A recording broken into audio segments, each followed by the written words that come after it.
puertas. Ustedes saben, o algunos, si no lo saben, se enterarán ahora, yo no tengo sangre española. Mis 4 abuelos son italianos, 2 del norte y 2 del sur, 2 de la Lombardía, 2 del antiguo reino de las 2 Sicilias.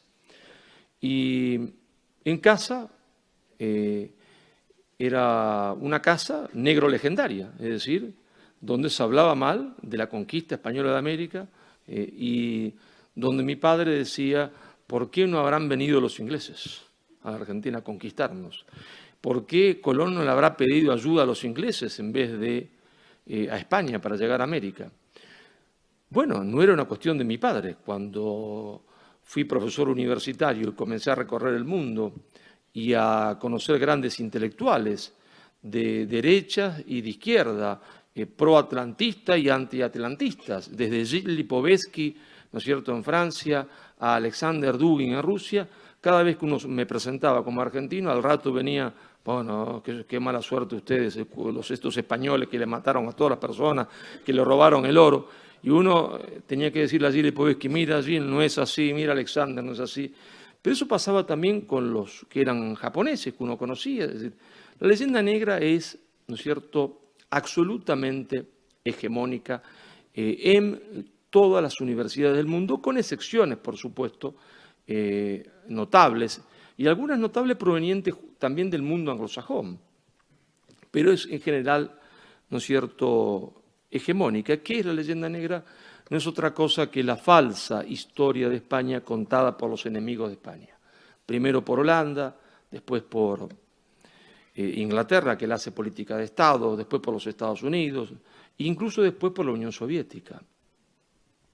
Claro, esa leyenda negra, lo que le dice a uno un profesor ruso, un profesor francés o un profesor chino, violaciones, muertes, asesinato y el oro que se robaron de América. Y yo comienzo a estudiar, lo pongo en el libro, y uno se pregunta, si a España solo le interesaba el oro, ¿por qué decide fundar un rosario de universidades en América? ¿Por qué? ¿Por qué a una potencia que solo le interesa el oro, que solo le interesa a América para ir, robar y expoliar, y que es una potencia asesina, ¿no está?, que masacra, que viola? ¿Por qué decide fundar universidades? Es una cosa rara, ¿no? Alguien va a robar un lugar, quiere robar esa tierra, y entonces resulta que se dedica a fundar 30 y pico de universidades. 80 y pico de años antes que se fundase la Universidad de Harvard, se funda la Universidad de San Marcos en Lima. ¿No? Pero era semigratuita, no era gratuita, semigratuita, pero había becas para todos, para los más pobres. ¿Iban ahí los blancos? No, iban los mestizos, los indios, fundamentalmente indios y mestizos porque los españoles llegan ahí y comienzan a mestizarse. ¿Y por qué alguien que solo va a robar, matar y asesinar comienza a mestizarse? Cuando yo voy a un lugar, una potencia va a un lugar a robar, matar y asesinar, lo que funda son puertos. Puertos porque sabe que tiene que huir lo antes posible antes que haya una reacción popular y los eche. Entonces hay que estar cerca del puerto para huir. España siembra un rosario de ciudades en 40 años. Desde Santa Fe de Bogotá, en el medio, se entiende, de Colombia, pasando por Cuenca, en Ecuador, Quito, Huancavelica, Ayacucho, Cajamarca, la hoy Cochabamba, Sucre, La Paz, las ciudades de San Salvador de Jujuy, de Salta, de Tucumán, de Córdoba, todas en el interior, lejos de los puertos.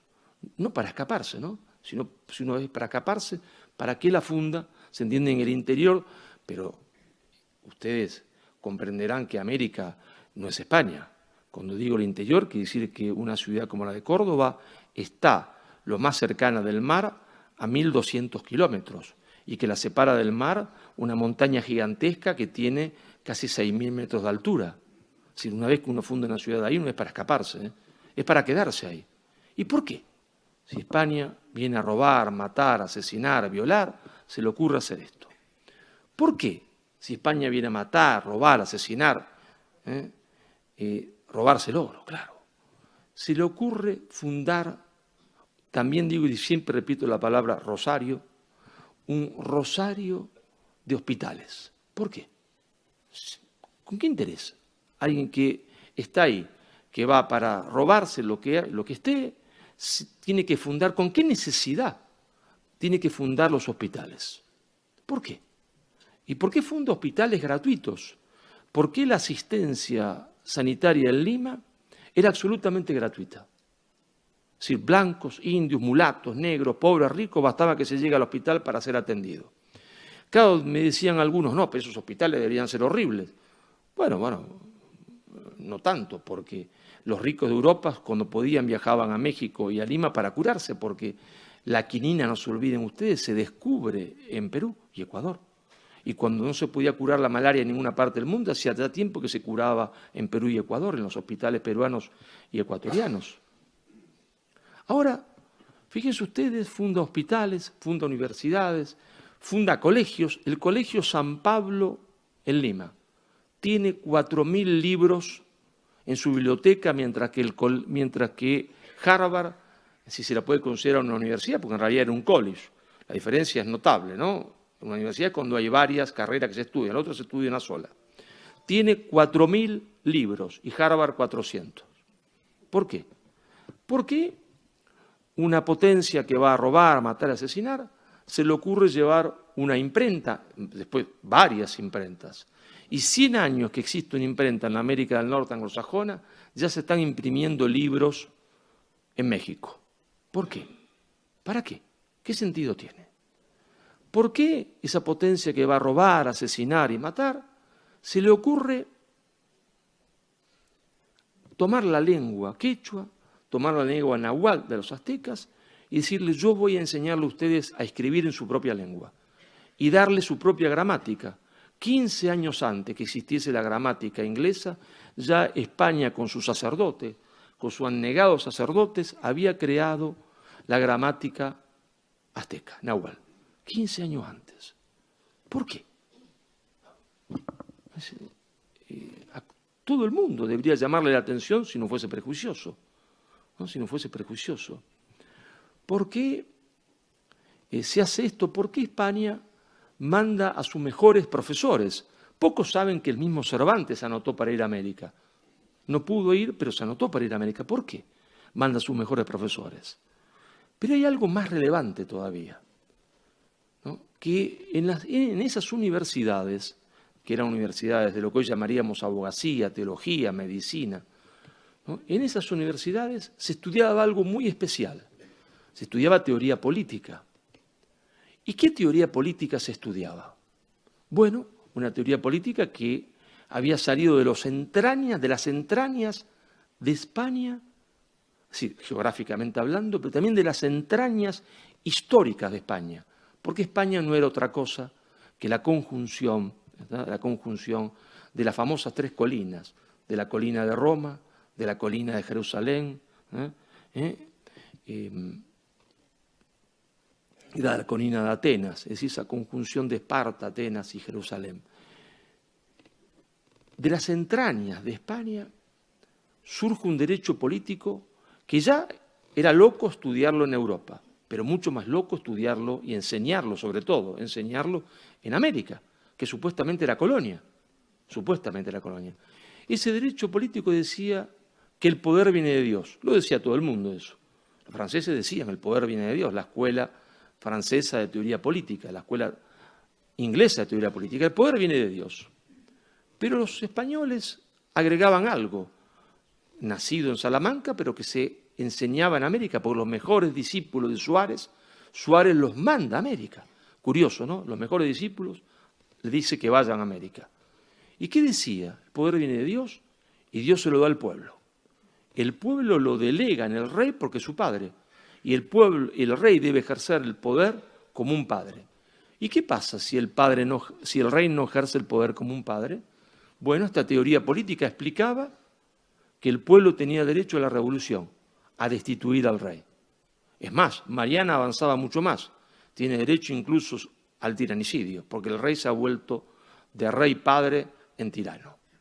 Pero ustedes piensen un poquito, ¿qué potencia colonialista que solo le interesa robar, matar, asesinar, se le va a ocurrir, en qué cabeza cabe, enseñarle a aquellos que son indios, mestizos, que están en América, ¿no es cierto?, que el rey es un padre, pero que si no es un padre pueden echarlo?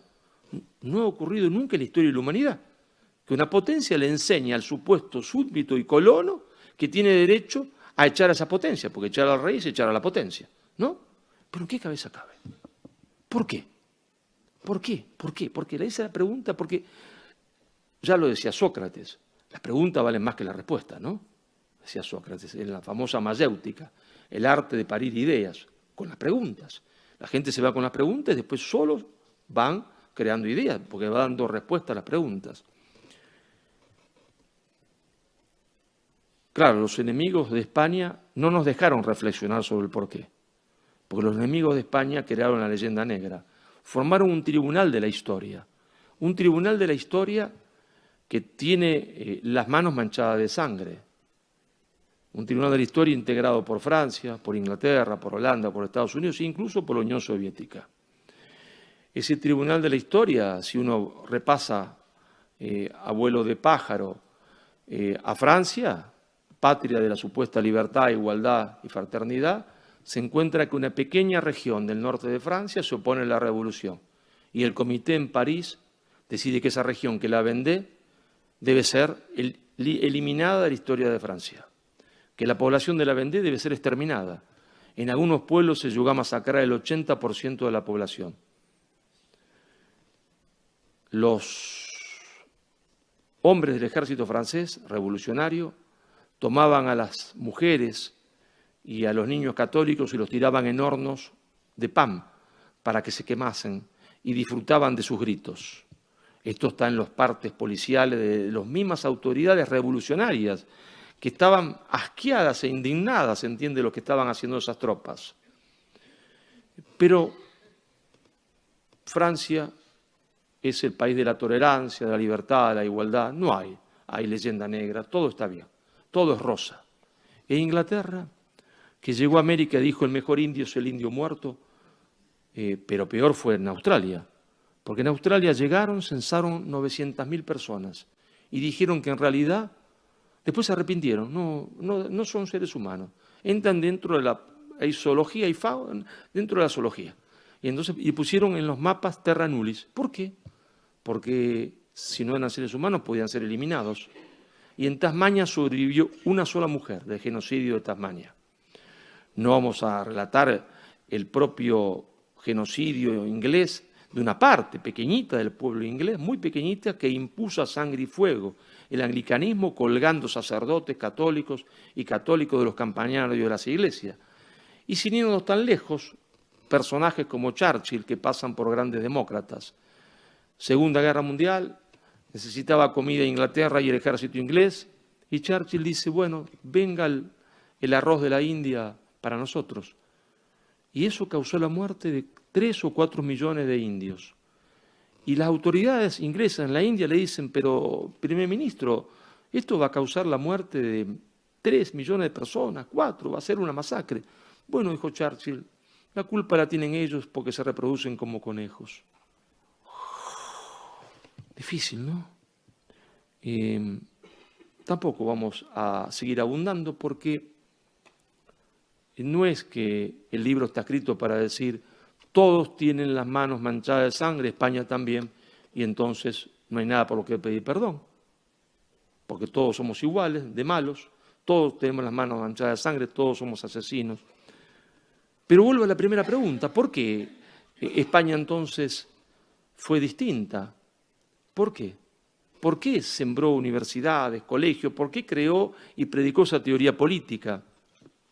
Bueno, hoy todo el mundo dice que España tiene que pedir perdón, todos los dirigentes políticos, laicos y religiosos, todos. España tiene que de rodillas pedir perdón. ¿Por qué España fue distinta? ¿Por qué sembró universidades, colegios? ¿Por qué? Bueno, permítanme ustedes que lea una parte del epílogo del libro, un discurso pronunciado en Buenos Aires Yo para leer al revés tengo que sacarme los anteojos, ¿no? Un discurso pronunciado en Buenos Aires el 27 de mayo de 1975, un momento muy difícil de la Argentina, casi era una guerra civil. Por derecha y por izquierda el gobierno constitucional sufría atentados terroristas. Y ambos bandos que se disputaban el gobierno con esos atentados terroristas eran negrolegendarios. Y había que tener mucho valor para leer este discurso en un colegio, un 27 de mayo, 2 días después del 25 de mayo. Mucho valor había que tener. Las personas cambian, ¿no? Lamentablemente, a veces. Y esa persona que hace ese discurso, en esa situación extremadamente difícil, con gran coraje, dice a los alumnos reunidos en el patio del colegio, Colegio El Salvador: somos hijos de una gran conciencia, porque la obra de España en América, más que una empresa, fue una misión. Una misión. No fue España allá para robarse el oro, sacar, no fue una empresa, fue una misión. Una misión, con lo que implica esa palabra. Fue una misión. Somos hijos de una gran conciencia, porque la obra de España en América, más que una empresa, fue una misión. Una misión del pueblo español, que se volcó a estas tierras con lo mejor que tenía, su cultura y su fe. Misión de los conquistadores, que en 50 años recorrieron a pie el continente, fundando pueblos y mezclándose sin miedo con los indios. Misión de los misioneros, la de los franciscanos, que sembraron la devoción a María, el germen profundo de la unidad y la auténtica esperanza. De los americanos y de los jesuitas, que volcaron en estas tierras una tenaz voluntad de organización. Y después sigue diciendo: fuimos forjados por España, que más allá de las contradicciones y los límites en la concepción histórica, nos deslumbra con sus leyes de India, con las ordenanzas de Alfaro, con la conciencia misionera de una mujer maravillosa que la historia daría en llamar Isabel la Católica. Este discurso fue pronunciado en la Universidad de El Salvador el 27 de mayo de 1975. En ese momento es pronunciado por Jorge Mario Bergoglio, el padre Jorge Mario Bergoglio, superior provincial de la Compañía de Jesús en Argentina. Más claro, canta un gallo, de por qué España no tiene nada por lo que pedir perdón, porque la obra de España en América fue una misión. Claro que se cometieron errores, claro que se pecó, y se pecó mucho, porque cuando España peca, pecan grande, ¿eh? No, todo lo hacen grande España, nada en chiquito. Si hay que pecar, se peca bien.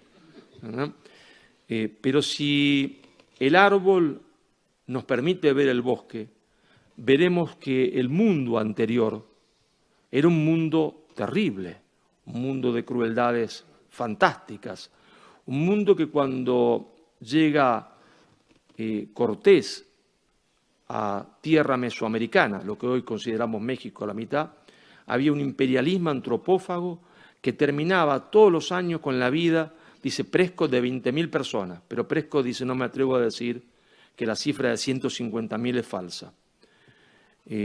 España no conquistó México, lo afirmó José Vasconcelos, primer ministro de la Revolución Mexicana, cuando todavía era socialista y marxista, diciendo: la conquista la hicieron los indios, hartos del imperialismo azteca antropófago que acompañaron a Cortés con 200.000 hombres o 300.000 hombres.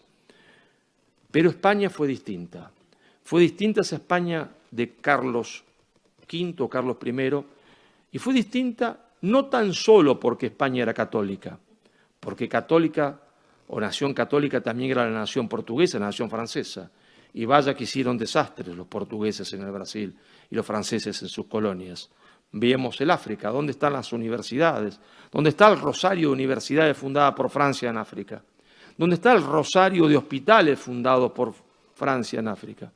Fue distinta y valga mi homenaje, mi humilde homenaje, porque existió una mujer maravillosa, esa de la que habla el padre Jorge Mario Bergoglio, esa mujer que la historia dio en llamar Isabel la Católica. Es la impronta de Isabel la que le dice a los españoles, como su testamento político, esas personas que ella apenas intuye que va a haber un continente nuevo, no serán jamás esclavos, serán personas libres, pero el derecho autorizaba a España que fueran esclavos, por eso Portugal esclaviza a los guaraníes, no serán esclavos, serán personas libres. Esos territorios que ni siquiera ella sabe cómo se van a llamar, no serán territorios coloniales, sino que serán reinos, reinos en igualdad de condiciones. Y uno podría preguntarse, cualquiera de ustedes, ¿es que el pueblo español acompañó esa decisión de Isabel? ¿Es que las autoridades posteriores, su nieto, su bisnieto, acompañaron esa decisión? Sí. ¿Y por qué? Porque, bueno, porque España era distinta. Y era distinta porque había sido forjada en 700 años de lucha contra el imperialismo más cruel que conoce la historia. No hubo tolerancia de parte de ese imperialismo, que avasalló y conquistó la península ibérica y se llevó 20.000 esclavas, jovencitas, vírgenes, a Damasco para que sirviesen en Damasco como esclavas sexuales en los harenes de los distintos jefes. España enfrentó ese imperialismo 700 años y eso forjó una personalidad muy especial. Cuando Carlos I o Carlos V llega a España, jovencito, 17, 18 años, mucho poder. Él cometió muchos errores, yo hubiese cometido mucho más, 17, 18 años siendo emperador. Válgame Dios, como uno se le sube las cosas en la cabeza, ¿no? Él era un caballero, había sido educado en los principios de la caballería por su tía. Era leal, generoso, valiente. Estaba acostumbrado a charlar con caballeros, personas leales, valientes, generosas. En toda Europa había caballeros, sí, es verdad, pero eran una minoría. Y cuando Carlos llega a España, se cae, se sienta, se cae de traste. Permítanme la expresión. ¿Por qué? Porque se da cuenta que era un pueblo de caballeros. Todos los españoles eran generosos, valientes, leales, dispuestos a dar la vida por el otro, porque habían sido forjados en 700 años de lucha contra un imperialismo más cruel que ha conocido la historia y que le había arrebatado su territorio. Porque en esas noches que se estaba encerrada una pequeña fortaleza castellana en la llanura, en cualquier momento podía llegar al enemigo y entonces el señor y el siervo, el que trabajaba cuidando el ganado y errando las mulas o los caballos, era igual que el otro, porque en la lucha todos estaban igualados, porque todos tenían que defenderse unos a otros. Todos eran valientes y generosos. Entonces ese pueblo acompañó la decisión de Isabel. Y por eso ese pueblo no hizo imperialismo en América. Permítanme ustedes que le lea una cita, la última, para cerrar, de un autor argentino, José María Rosa.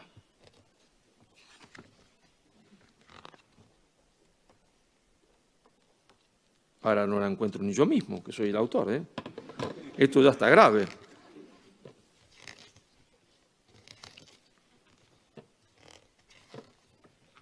Acá está, se pegaban las hojitas, pero acá está. Dice José María Rosa, ¿no? La guerra, la reconquista forma el alma española. Por eso, sus virtudes fueron el coraje, la fe, la hidalguía, la generosidad. El castellano valía más cuanto menor fuese su capacidad de miedo. El honor consistía en ser valiente, leal y generoso. Lo demás contaba poco. Era una moral heroica. Lo importante era el valor para afrontar la muerte, para mantenerse leal, para dar generosamente su dinero a quienes lo necesitasen, más que él. Era una moral señorial, como solamente tenían más allá de los Pirineos los señores educados para proteger la vida y la familia de sus vasallos. Por eso, un presidente argentino pronunció un discurso el 12 de octubre de 1947 y dijo lo siguiente: la obra civilizadora de España, cumplida en tierra de América, no tiene parangón en la historia. es única en el mundo. Su empresa tuvo el sino de una auténtica misión. Ella no vino a las Indias ávida de ganancias y dispuesta a volver la espalda y marcharse una vez exprimida y saboreado el fruto. Llegaba para que fuera cumplida y hermosa realidad el mandato póstumo de la reina Isabel, de atraer a los pueblos de Indias y convertirlo al servicio de Dios. Este discurso fue pronunciado por el presidente Juan Domingo Perón el 12 de octubre de 1947. Venía para que esos pueblos se organizasen bajo el imperio del derecho y vivieran pacíficamente. No aspiraban a destruir al indio, sino a ganarlo para la fe y dignificarlo como ser humano. Por eso, señores, permítanme ustedes que les diga que más allá de los errores, de los abusos, porque si no sería España un pueblo de ángeles, y no es un pueblo de ángeles, sino de hombres con virtudes y con defectos, por eso España no tiene nada por lo que pedir perdón, porque nos dejó lo mejor que España tenía, hizo lo mejor que pudo en América, y de eso nosotros, los que tenemos un poco de conciencia histórica, los que no estamos nubilados por la ideología, todavía tenemos memoria y damos gracias a España. España no tiene nada por lo que pedir perdón. Muchas gracias.